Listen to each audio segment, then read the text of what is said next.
L'Ak-47 a été inventé par Kalachnikov, un concepteur d'armes à feu russe, dans les années 1940.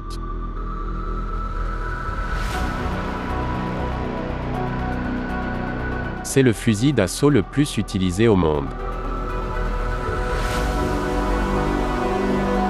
Le tireur tire à visée ouverte, à l'aide de la hausse et du guidon.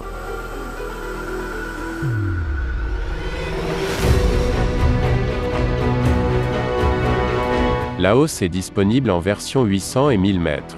La hausse est réglée en fonction de la distance par rapport à la cible. La portée effective se situe entre 300 et 400 mètres. Le magasin standard possède 30 cartouches et est courbé. Le chargeur peut être retiré à l'aide du verrou de chargeur. À l'origine, l'Ak-47 utilisait des cartouches M43 équipées d'amorces Berdan.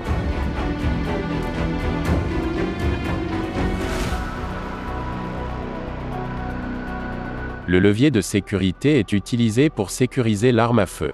Le chargement de l'arme n'est pas possible dans cette position. Le levier permet de choisir entre le mode de tir semi-automatique et tir automatique.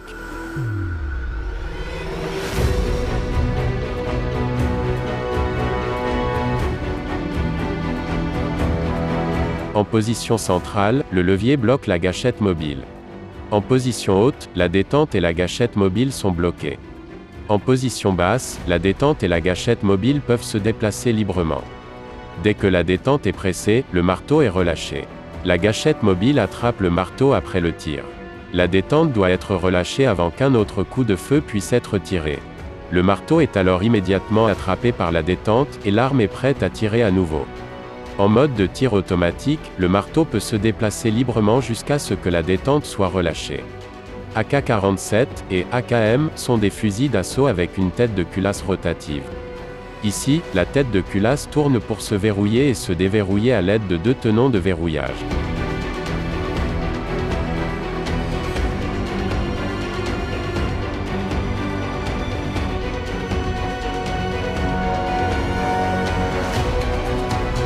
Le percuteur peut glisser d'avant en arrière à l'intérieur de la tête de culasse. Une goupille empêche le percuteur de glisser trop en arrière. Un raccord relie le canon et la boîte de culasse. Il possède les logements des tenons de verrouillage culasse. Les points de contact sont marqués en rouge.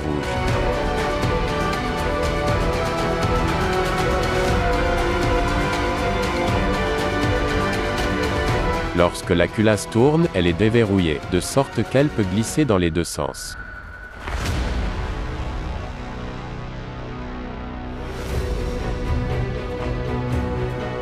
La culasse est tournée à travers la rampe hélicoïdale, usinée dans la face inférieure du porte-culasse.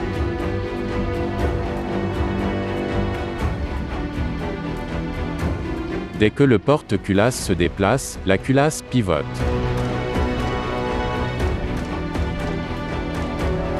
Voyons ce qui se passe quand on appuie sur la détente. Le marteau est relâché, ce qui entraîne le percuteur contre l'amorce de la cartouche. La charge propulsive s'enflamme, accélérant la balle.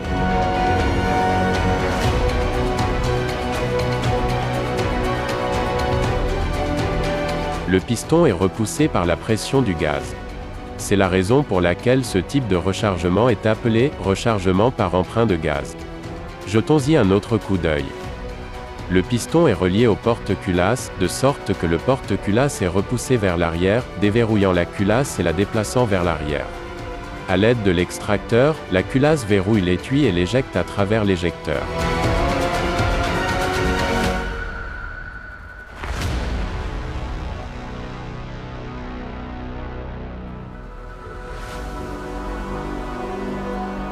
Le marteau a été poussé vers le bas par le porte-culasse et est ensuite attrapé par la gâchette mobile.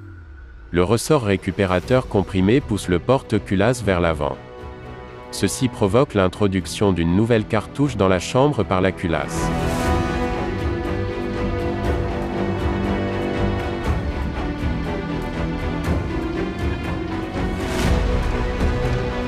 Enfin, la culasse est verrouillée.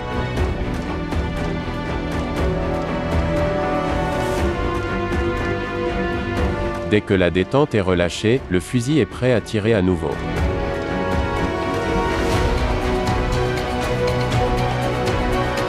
En mode automatique, la gâchette automatique entre en jeu.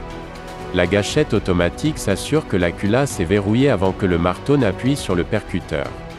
La gâchette automatique est déclenchée par le porte-culasse. La KM était équipée d'un compensateur.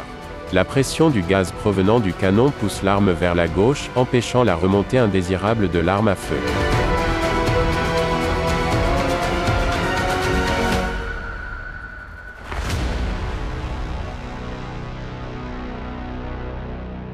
Abonnez-vous dès maintenant, et ne manquez jamais une nouvelle animation.